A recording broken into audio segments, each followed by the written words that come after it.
His Excellency and invite him to address the Assembly.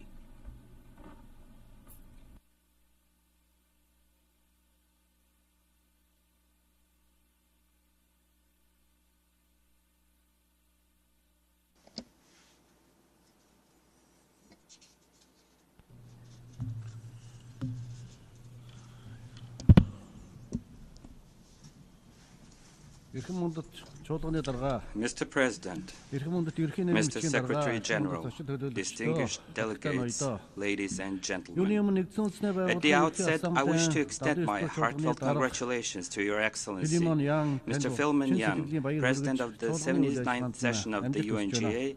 I wish you every success in your important work during this session. Every time when I participate in the General Assembly, I find great pleasure observing this sculpture entitled Consciousness, created by a renowned Mongolian artist and located in the garden of the UN headquarters.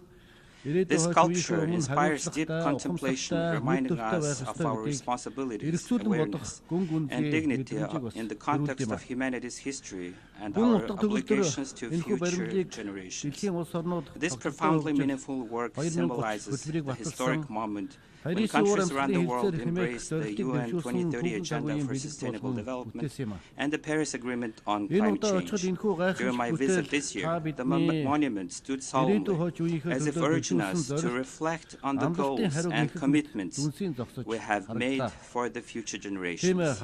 Unfortunately, as we approach the time to assess the implementation of this document, we recognize that our efforts and the progress we have achieved are insufficient. For instance, although we are halfway through the timeline for the 2030 Agenda for Sustainable Development, progress on nearly half of the SDG targets remain inadequate, with 35% showing stagnation. In response, UN Secretary General Antonio Guterres has initiated the Summit for the Future to reassess our realities, revitalize our commitments, and amplify our collective efforts. At the summit held just 2 days ago, we engaged in discussions on policies, objectives, and avenues for cooperation concerning sustainable development, science, technology, innovation, youth, and governance transformation. I'm pleased to note that Mongolia actively participated in the negotiation process for the Pact for the Future Declaration on Future Generations and the Global Digital Compact, all of which were discussed and adopted at the summit. The countries of the world, including our own, must work diligently and cooperate to implement these proposed actions. I'm pleased to see that heads of state, government, and their representatives have wholeheartedly supported these commitments and actions, voicing their positions from this esteemed podium. Distinguished delegates, our lives are rapidly evolving and integrated in this age of technological progress and digital advancement. However, tensions, armed conflicts, and wars continue to escalate in many parts of the world, fueled by geopolitical tensions stemming from prejudice, extreme ideologies, mistrust, misunderstanding, and disrespect. Mongolia believes that strengthening multilateral cooperation based on international law and the UN Charter is essential for ensuring international peace and security. Dialogue, mutual understanding, and trust are the foundations for sustainable and peaceful coexistence. To sustain peace, combat climate change, protect public health, reduce economic inequality, and establish justice, the international community must seek optimal solutions and foster innovative cooperation that address the evolving dynamics of our era. This year, presidential and parliamentary elections took place in over 60 countries, with nearly half of the world population exercising their right to vote, making a year of significant choices. In Mongolia, parliamentary elections were also held, and I would like to highlight that both domestic and foreign observers, as well as international organizations, have commended the elections for being successfully conducted within the legal framework. Mongolia has always considered consistently sought to contribute to the international community's efforts for peace, security, and sustainable development. In this regard, Mongolia has established diplomatic relations with all member states of the United Nations and is dedicated to strengthening and developing friendly relations and cooperation with all countries around the globe. As a nation that consistently pursues to a peaceful, open, independent, and multipolar foreign policy, Mongolia respects the pluralism inherent in the diverse histories, cultures, civilizations, religions, national interests, and development paths of countries around the world. We strive to develop international relations based on multipolar principles. Therefore, my country upholds the principles of the UN Charter, particularly the commitment to refrain from using force against the territorial integrity and political independence of any state. In addressing disagreement and conflicts, we call upon countries and nations around the world to prioritize diplomatic dialogue over confrontation, promote unity over hostility, and pursue collective goals rather than divisiveness in order to consistently cooperate in strengthening international peace and security. As Mongols, we have a rich history of valuing and seeking amicable solutions through dialogue. For centuries, Great Mongol Empire engaged through political and diplomatic means in its relations with neighboring, distant, allied, and adversarial nations. This included sending and receiving envoys and ambassadors, concluding agreements, fostering friendship, and negotiating, which are the practices that remain as the cornerstone of Mongolia's current foreign policy. The Gerge serves as a historical evidence of this legacy. It represents the origins of credentials handed to envoys or modern diplomatic passports, having been used by Mongols since the 13th century in their relationship with other nations. The Gerge is displayed as a historic artifact at the United Nations headquarters. In 2000, UN Secretary General Kofi Annan remarked that Gerge is an invaluable heritage gifted by Mongols to the international community, emphasizing that we have a lot to learn from the wisdom of Mongolian ancestors. The principles of maintaining peace and harmonious coexistence championed by our ancestors reflects the progressive ideals that underpin our current collective effort to sustain peace and stability. At present, humanity is alarmed by the deepening global geopolitical tensions which ignite the fires of war and heighten the nuclear threat. The collective efforts of countries around the world towards non-proliferation, disarmament, and the total elimination of nuclear weapons, as well as the expansion of nuclear weapon-free zones, must not be overlooked. Mongolia has made significant contributions to the elimination of nuclear threats by having its nuclear weapon-free status recognized at the international level.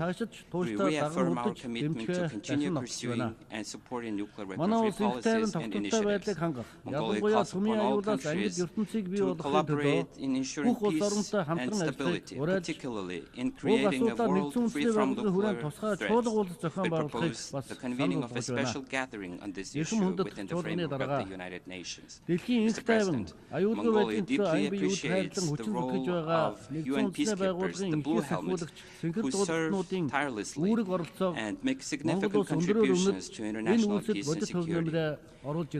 Due to various factors, such as international terrorism, brutal acts of extremism, and the growing number of refugees, Blue Helmets are confronted with increasingly complex tasks under more challenging conditions.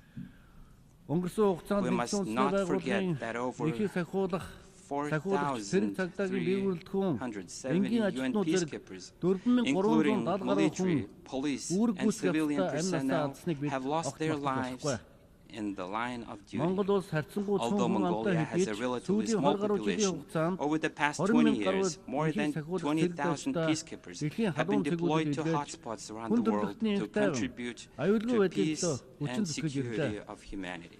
In particular, in alignment with the Women, Peace and Security agenda of the UN Security Council, we aim to increase women participation in UN peacekeeping operations. Currently, Mongolian and female officers made up to 11% of our peacekeepers. To ensure the competence of our peacekeepers, it is crucial to improve their psychological well-being. Therefore, Mongolia initiated and developed a pilot project for supporting peacekeepers and their families, which was submitted to the UNDPKO, Mr. President, and distinguished delegates. In recent years, the rapid development of information and communication technologies has significantly impacted the daily life of people, and is seen as a factor that may fundamentally reshape the development of civilization in the future.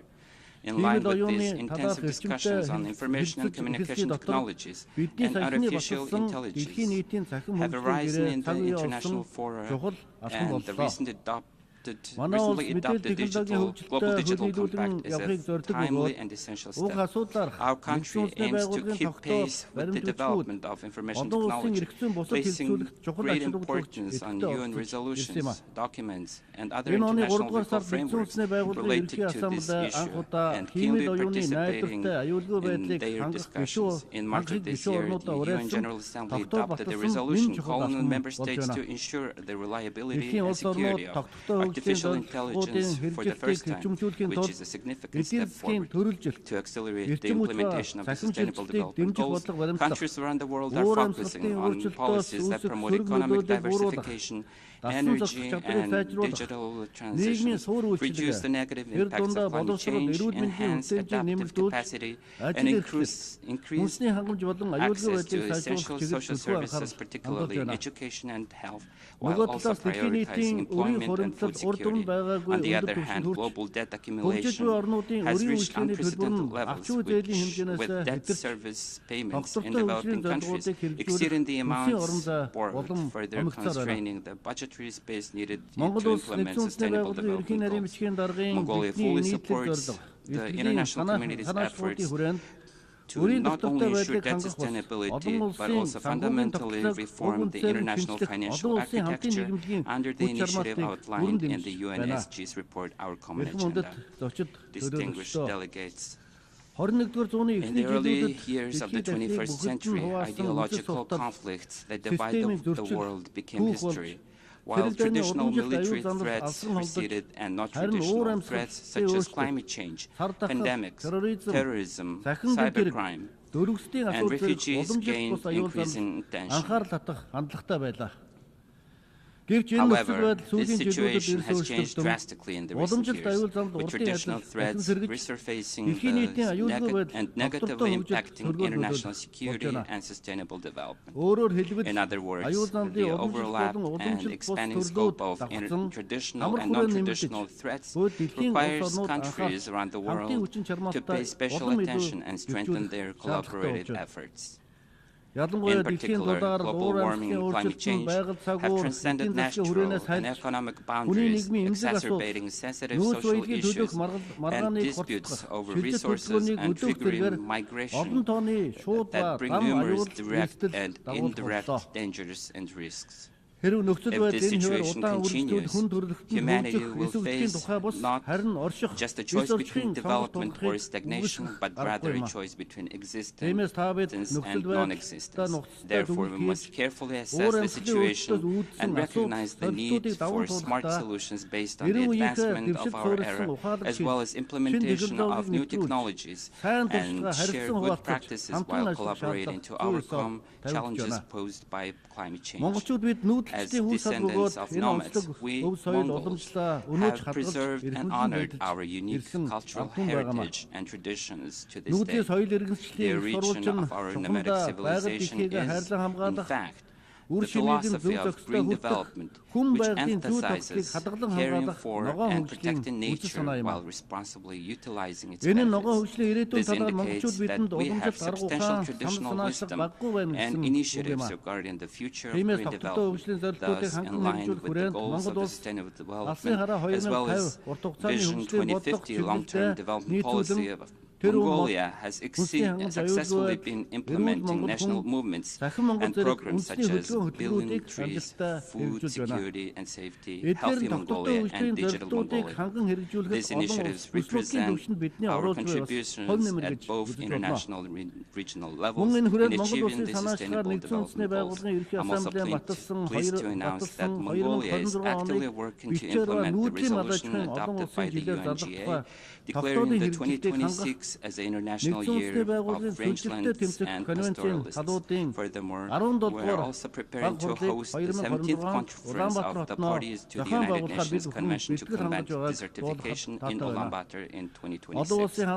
I'm confident that the international community and member states will support and collaborate with us in these efforts. Mr. President, Mongolia, as a landlocked country with its unique location on the Central Asian Plateau and extreme weather conditions, has consistently paid particular attention to the issues of countries in similar special situations.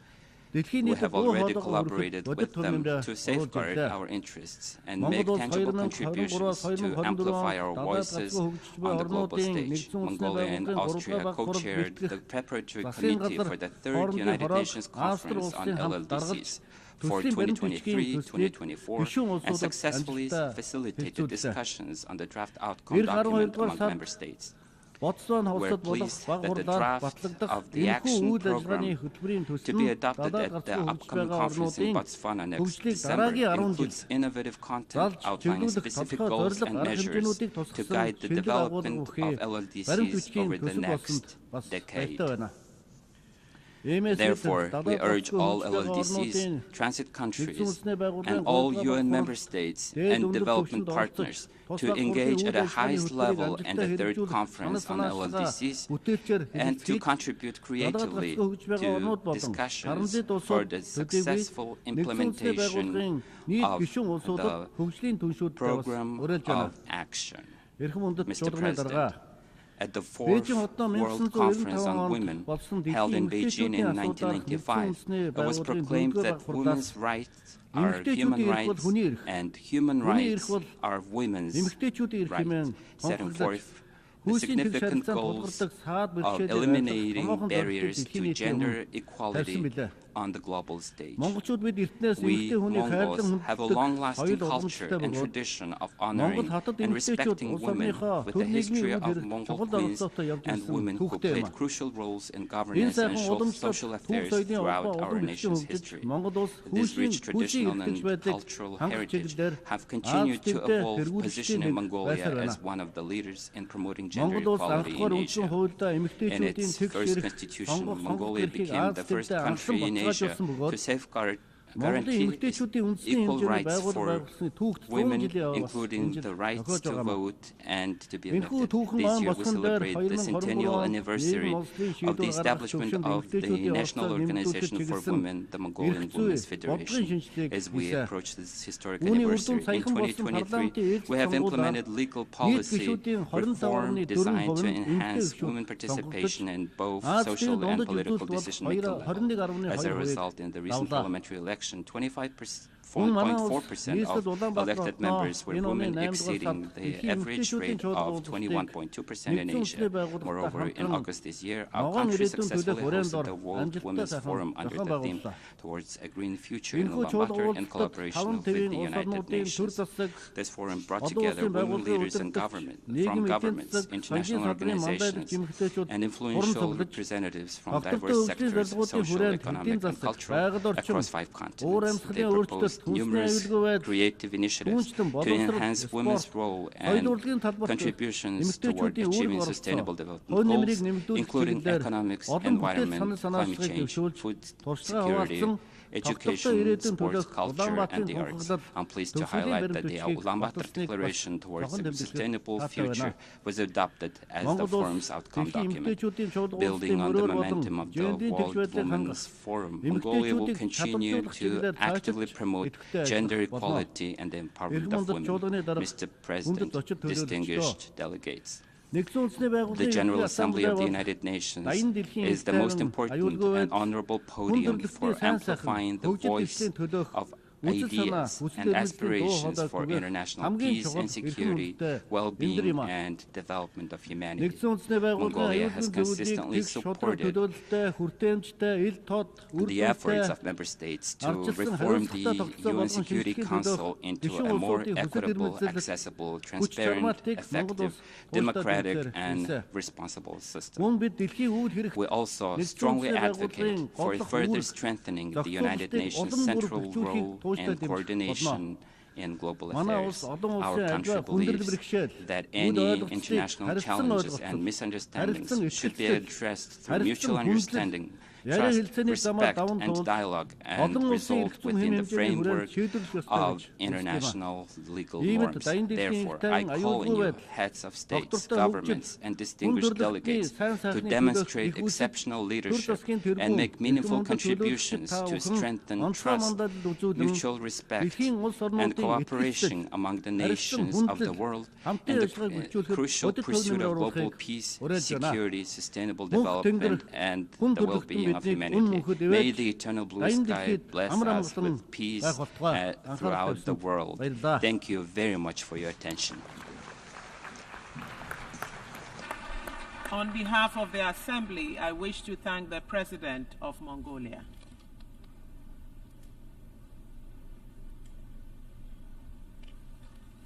The Assembly will hear an address by His Excellency Wavel Ramkalawan, President of the Republic of Seychelles. I request protocol to escort His Excellency and invite him to address the Assembly.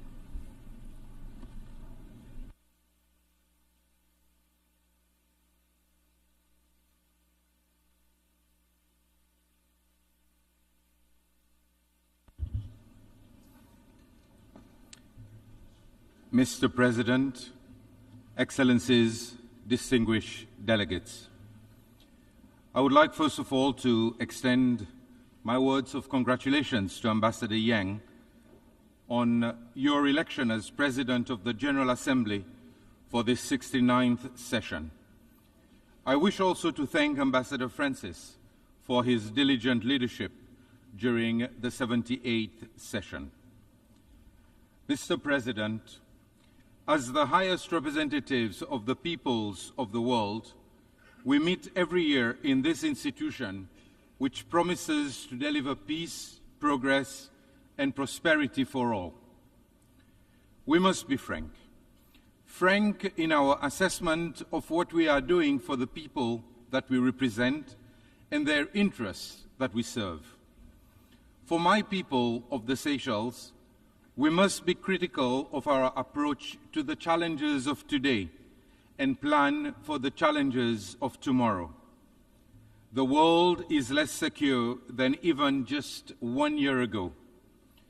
Where we hoped that existing conflicts could be resolved, we find ourselves in a situation more tense and precarious. Flames stoked by competition and distrust threaten to engulf those who have no part in these conflicts, leaving us gripped by a fearful atmosphere of instability exacerbated by the worry of expanded warfare. We are in danger of losing sight of the values that bring us together, that transcend borders and cultures, that are understood in all languages and present in all ideologies. We must revert to our foundational principles of dialogue and cooperation. Without a stable foundation, we cannot build our vision of a peaceful, prosperous, and sustainable world. Our focus is diverted from the challenges requiring our urgent and undivided attention, challenges affecting the core of people's lives and equally requiring solutions with people at their center. The climate crisis, ending poverty and hunger, ensuring that all have the indisputable right to a decent and dignified life. Our people have entrusted us to work together to find solutions. Mr. President, 79 years ago, the permanent members of the Security Council confer upon themselves the great responsibility of ensuring international peace and security, to cooperate in good faith to save future generations from transgressions of the past. With this great responsibility comes the expectation that gross violations of the UN Charter be dealt with resolutely and impartially. We place our trust in them to act in the common interest to prevent conflict and preserve human dignity. The consequences of conflict are felt beyond the direct and intolerable suffering of victims in war zones and those displaced by fighting. In such an interconnected world, we are all subjected to inflationary pressures, elevated commodity and energy prices, and other disruptive effects. Widened and prolonged conflict risks affecting smaller states like Seychelles, trying not to get caught in the crossfire. It is not our intention to lecture the world powers, nor attempt to prescribe solutions to complex issues. We simply wish to remind you of your duty and be reassured that geopolitics will not supersede human rights and international law. Since its formation in 1946, the Security Council has remained largely unchanged. Most of Africa was under colonial rule then.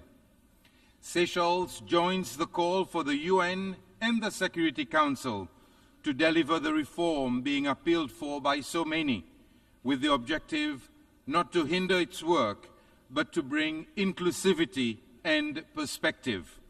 It is time to correct one of the many injustices to which Africa has been subjected. Permanent membership of the world's primary peacekeeping institution is a necessity. The consideration by the Council of critical issues, such as sea level rise brought by Malta last year, and the broader climate security nexus, has proven that it is capable of reflecting new realities. The proposal of the United States to include a rotating seat for small island developing states is a welcome and progressive one. Mr. President, climate change remains the foremost challenge facing humanity, and failure to address its effects will devastate current and future generations. As a small island state, Seychelles understands what it means to be vulnerable, a vulnerability that cannot be ignored in the future we see for ourselves. We are on the front lines of the climate crisis, which poses irreversible threats to our people, our economy, and our way of life. Rising sea levels, extreme weather events, and the degradation of our oceans are stark reminders of the urgent need for global action on climate change.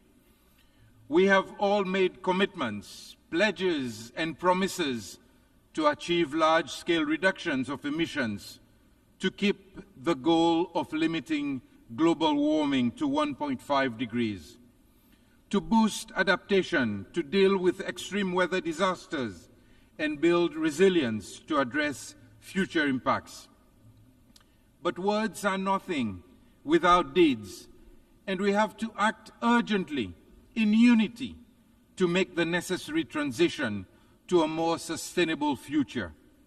It is a choice, conscious and intentional, to continue down this path and decide that business as usual in pursuit of short-term goals is acceptable.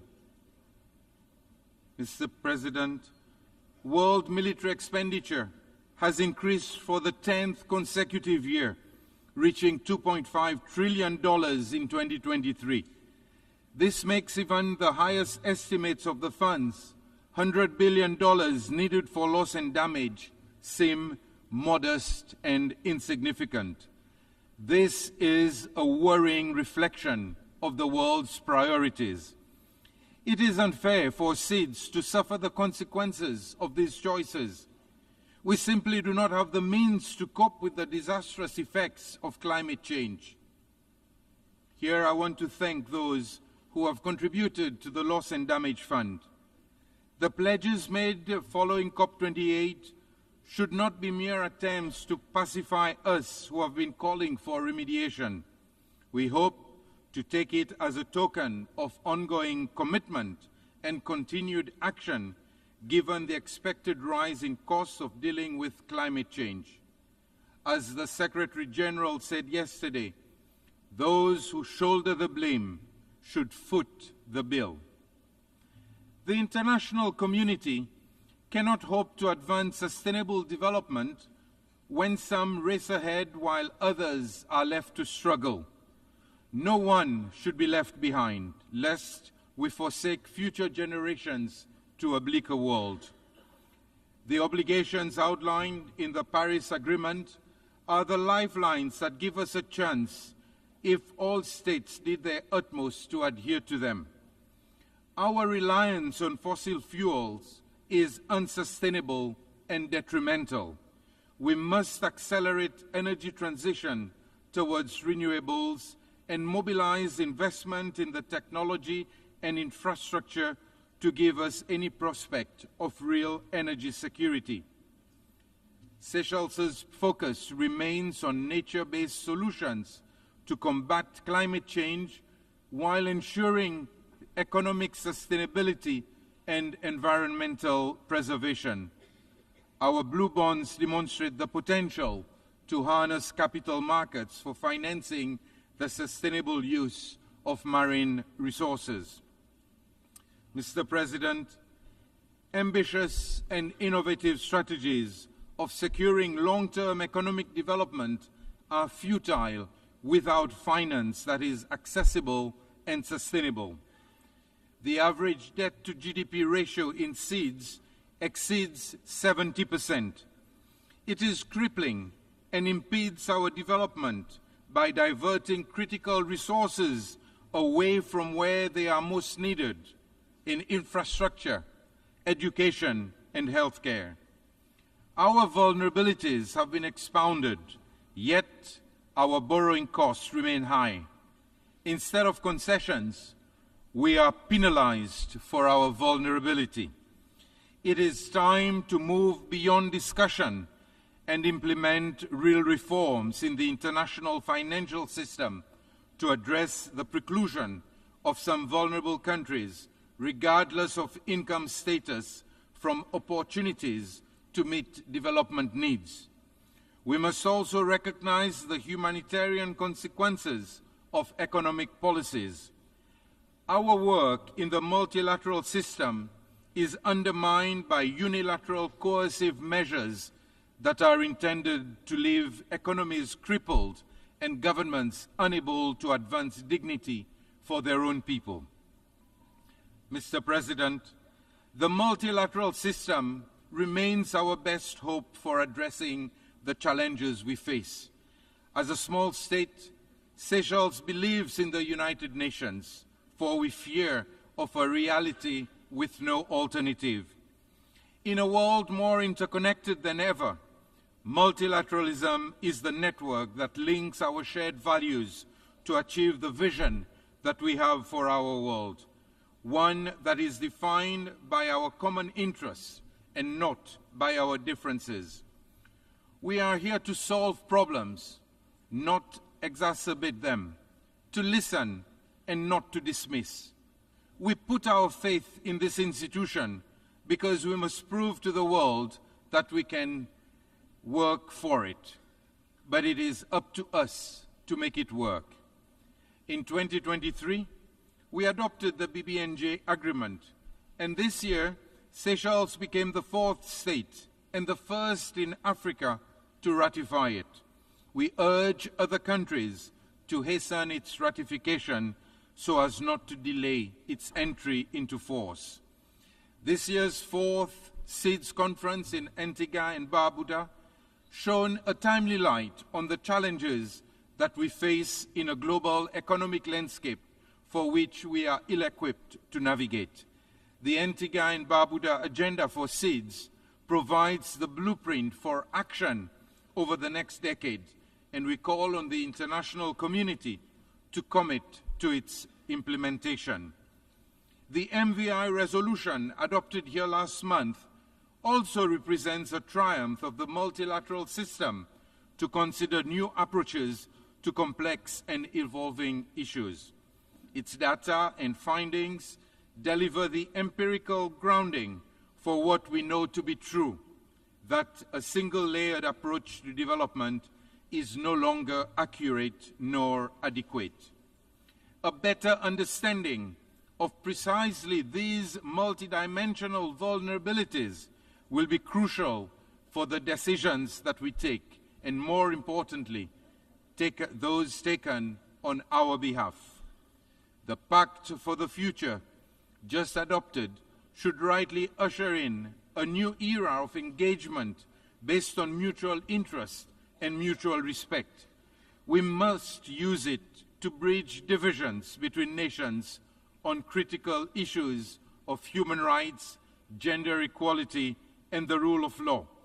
One that accelerates the implementation of the SDGs and shapes the international financial system more fairly.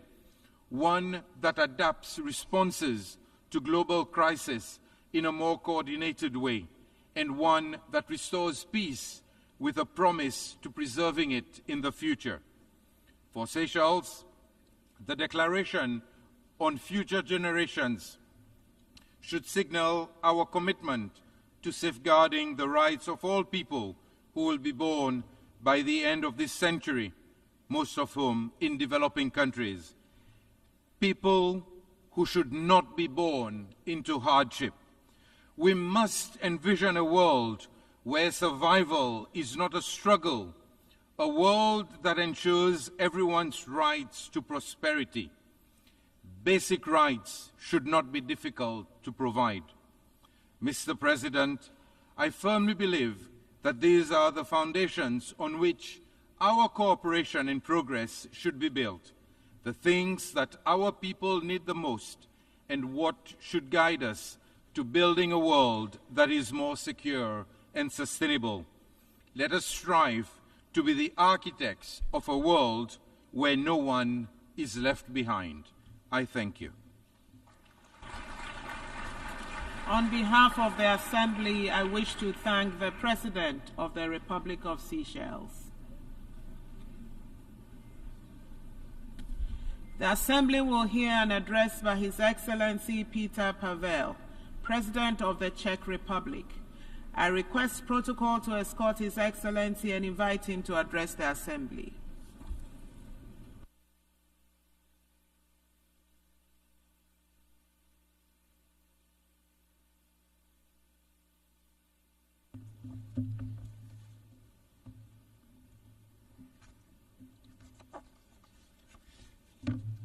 Madam President, Excellencies, ladies and gentlemen, it is a true honor for me to address you today. Much to my regret, since the last time we met here 1 year ago, the world has not become any safer. On the contrary. To start with, let me recall that the United Nations was created to save humanity from the scourge of war and destruction, and to promote peace, justice, and better quality of life for all humankind. Together, we have managed to build a global system of rules and cooperation with the ambition to advance security and human rights instead of conflict and suffering, fostering economic development instead of overlooking mass destruction. Aligned around the UN Charter, we have subscribed not to repeat the mistakes and disasters of the past. Unfortunately, we still do. The world and its citizens need and deserve an effective UN that can respond quickly when needed and deliver better on our shared global commitments. Without a functioning multilateral system, alternative and exclusive structures would lead to more fragmentation and less predictability. It is our duty as national and global leaders to find common solutions to the most pressing problems before they get out of hand. Finding a compromise is never easy. It requires time and patience. Only if we realize that together we can achieve much more than when antagonized, can we make our nations and the United Nations truly united behind common goals. A comprehensive reform of the UN Security Council is long overdue. Making the Council more effective, inclusive, accountable, and better reflecting today's realities by strengthening the voice of underrepresented regions is crucially needed.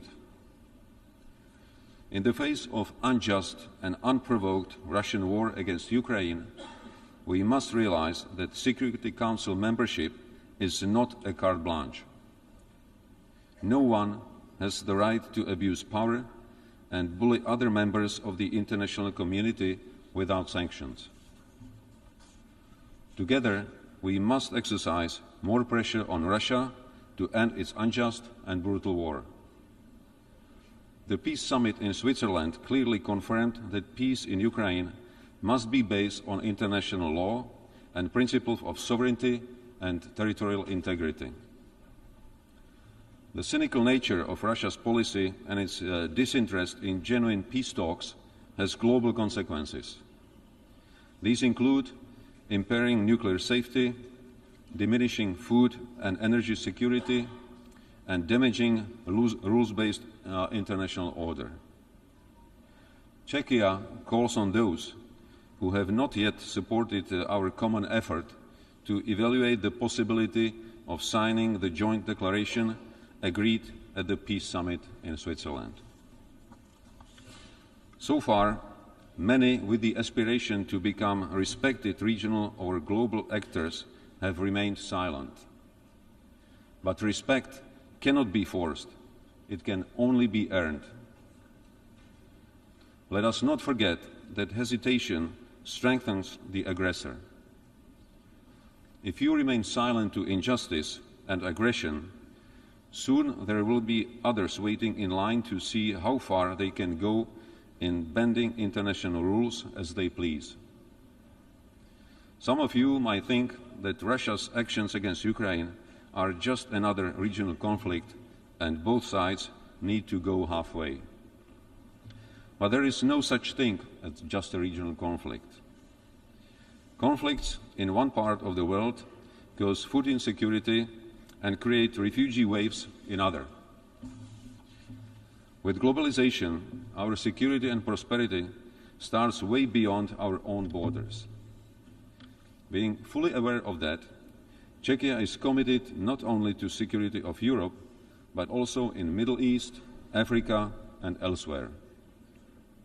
I applaud the fact that many nations, including African, spare no effort to achieve and safeguard peace and security in their own regions and far beyond.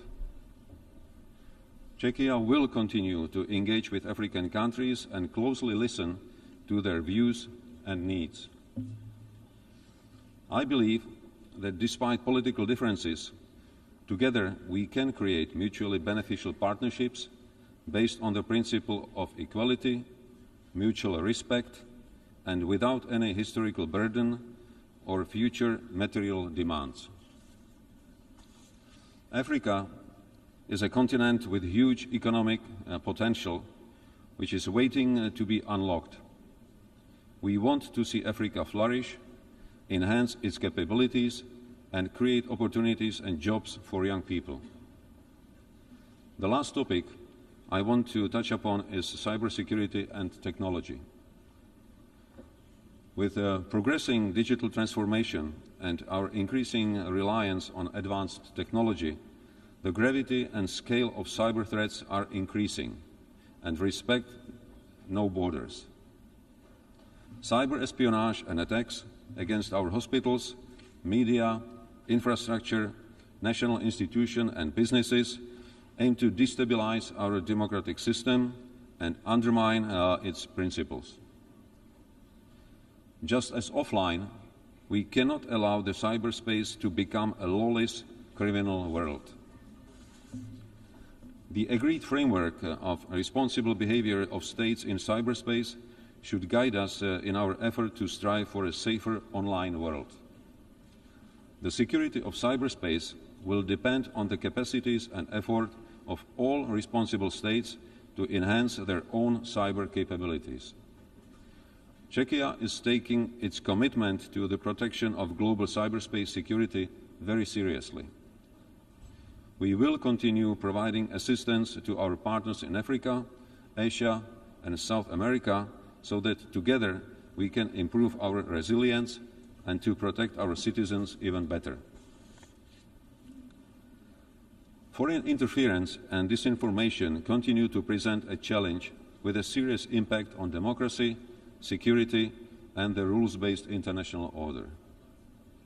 With rapid development of new technologies, protection and promotion of human rights continue to be vital for our societies. Emerging technologies will have an undisputable influence on the nature of our future conflicts, but also on peace. It is our duty to ensure that innovations, including artificial intelligence, autonomous systems, biotech, or quantum computing, fully conform to our ethical and human rights standards. Last year, Czechia, together with Mexico, the Maldives, the Netherlands, and South Africa, submitted a resolution on human rights in the context of digital technologies. Furthermore, last month, during the GlobeSec Security Forum, I sat down with top managers of global tech companies at the Prague Geotech Summit. I was glad to hear that they are fully aware of their responsibility and fully committed to contribute to the resilience of democracy. Madam President, ladies and gentlemen, the challenges we are facing are global, and we can only succeed if we fully commit ourselves to collective action and more cooperation. The quality of our governance will be judged by our actions and whether we leave this world in a better condition for future generations. I would like to thank everyone who is tirelessly working to make our planet a safer and more secure place for all. That is what really matters. Thank you for your attention. On behalf of the Assembly, I wish to thank the President of the Czech Republic. The Assembly will hear an address by His Excellency Volodymyr Zelenskyy, President of Ukraine. I request protocol to escort His Excellency and invite him to address the Assembly.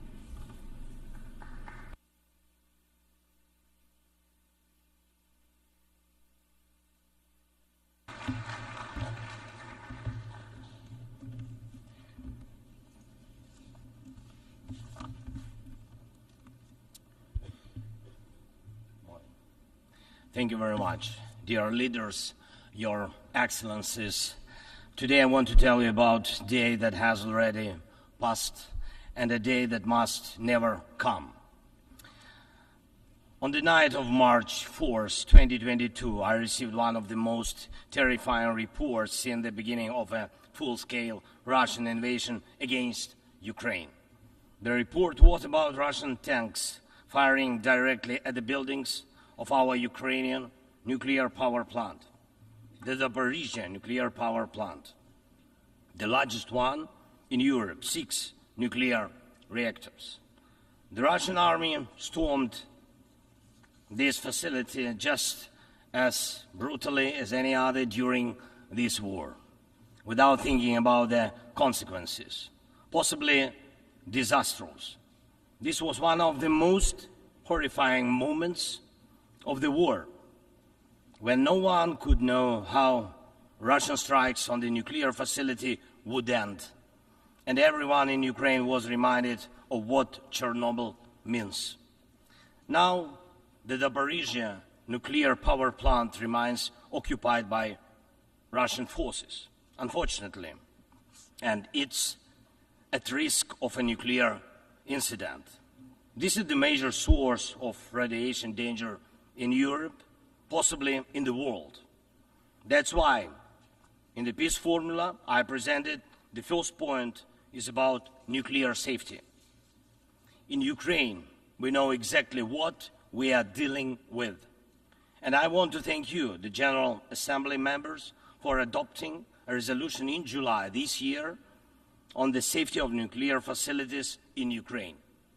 Most in the world understand what's at stake.